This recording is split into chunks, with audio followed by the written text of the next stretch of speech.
সর্বোচ্চ ধর্মীয় নেতার মৃত্যুতে শোকের মাতম ইরান জুড়ে। লাখ লাখ ভক্তের কান্না আর আহাজারি জানান দেয় পারস্য উপসাগরীয় দেশটির মানুষের কতটা প্রিয় ছিলেন আয়াতুল্লাহ আলী খামেনি। প্রতিপক্ষের হামলা ও মৃত্যু ভয়কে তোয়াক্কা না করে জনসমুদ্রের ঢল ইস্পাহানের নাকস ই জাহান স্কোয়ারে। এছাড়া জনগণের আরেকটি বড় অংশ ছুটে যায় মাশহাদে ইমাম আলী রেজার মাজার শরীফে, যেখানে শীর্ষ ধর্মীয় নেতাদের সমাহিত করার রীতি আছে।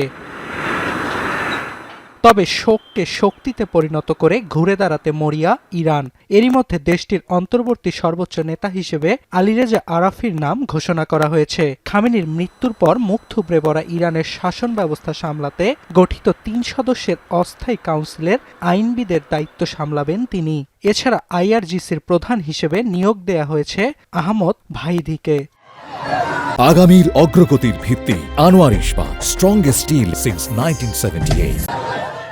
শুধু সামরিক শীর্ষ কর্মকর্তারাই নয়, তেহরানে যুক্তরাষ্ট্র ও ইসরায়েলের হামলায় লাফিয়ে লাফিয়ে বাড়ছে বেসামরিক নাগরিকদের প্রাণহানির সংখ্যা। ইরানের রাষ্ট্রীয় গণমাধ্যমের খবর, তেহরানের বিভিন্ন এলাকায় এখনও থেমে থেমে বিস্ফোরণের শব্দ শোনা যাচ্ছে। এছাড়া হরমুজ প্রণালীতে স্কাইলাইট নামের একটি তেলবাহী ট্যাঙ্কারে হামলার খবর পাওয়া গেছে। তেল পরিবহনের গুরুত্বপূর্ণ রুটটি বন্ধ থাকায় আটকা পড়েছে শত শত ট্যাঙ্কার। এদিকে প্রথমবারের মতো প্রাণহানির খবর জানিয়েছে ইসরায়েলের প্রতিরক্ষা মন্ত্রণালয়। বিবিসির খবর, দেশটিতে ইরানের প্রতিশোধমূলক হামলায় আহতের সংখ্যা ৪০০ ছাড়িয়েছে। হামলার সংখ্যায় ক্ষণে ক্ষণে বেজে উঠছে সাইরেন। এদিকে খামেনির মৃত্যুকে বিশ্ব মুসলিম সম্প্রদায়ের ওপর প্রকাশ্য যুদ্ধ আখ্যা দিয়ে মধ্যপ্রাচ্যের মার্কিন ঘাঁটিগুলোতে একের পর এক হামলা চালিয়ে যাচ্ছে তেহরান।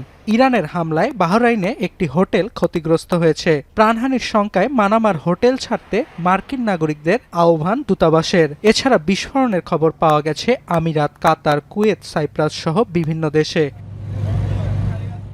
খামেনির মৃত্যুতে শোক জানিয়েছে বিশ্বনেতারা। একে নিন্দনীয় হত্যাকাণ্ড ও আন্তর্জাতিক আইনের লঙ্ঘন উল্লেখ করে সমবেদনা জানিয়েছেন রুশ প্রেসিডেন্ট ভ্লাদিমির পুতিন। এছাড়া যুক্তরাষ্ট্র ও ইসরায়েলি হামলার নিন্দা জানিয়েছে চীন ও উত্তর কোরিয়া। সংঘাত ভুলে শান্তির আহ্বান পোপ লিও চতুর্দশের কণ্ঠেও। অর্ণব প্রসাদ, এখন বিশ্ব।